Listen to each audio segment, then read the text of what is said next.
और आपको बेहद अहम खबर बताएं, पुंछ और राजौरी में आज तमाम स्कूल बंद रहेंगे। जो मौजूदा सूरत हाल है, इसके तनाजुर में स्कूलों को बंद रखने का यह फैसला किया गया है। एलओसी के 5 किलोमीटर के अंदर सरकारी और प्राइवेट स्कूल आज बंद रहेंगे।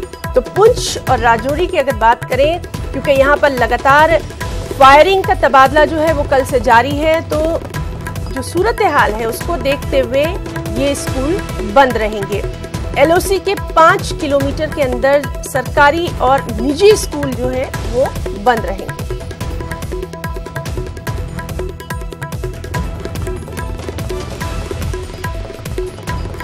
तो आपको बता दें कि पुंछ और राजौरी में जो स्कूल हैं, जो तालीमी इदारे हैं, उनको बंद रखा जाएगा।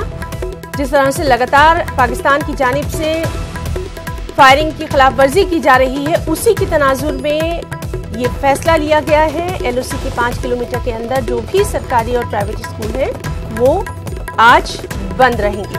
पुंछ और राजौरी में स्कूलों में छुट्टी दी गई है।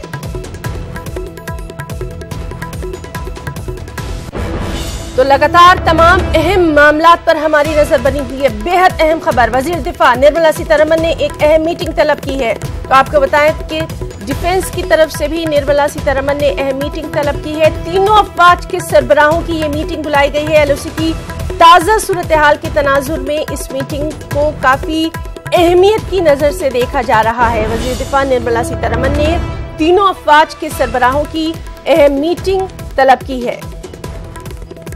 साफ तौर पर आप देख सकते हैं कि जो सूरत हाल है एलओसी की, उस पर लगातार नजर बनी हुई है और उसी का पल पल का अपडेट न्यूज़ 18 पर भी हम आपको दे रहे हैं। और निर्मला सीतारमण ने जिस तरह से ये मीटिंग तलब की है, तीनों अफवाज के सरबराहों की ये मीटिंग बुलाई गई है। जो भी वहां पर हालात हैं एलओसी पर, जिस तरह की सूरत हाल है, उसका पल पल का अपडेट जो है वो सेंटर भी ले रहा है। और खास तौर से तमाम जो एलओसी के इलाकों में जो सूरत हाल है, जिस तरह से वहां पर फायरिंग की खिलाफ वर्जी लगातार पाकिस्तान की जानिब से की जा रही है, उसके ताल्लुक से अपडेट के लिए ये मीटिंग काफी अहम मानी जा रही है, क्योंकि तीनों अफवाज के सरबराहान इस मीटिंग में शरीक है।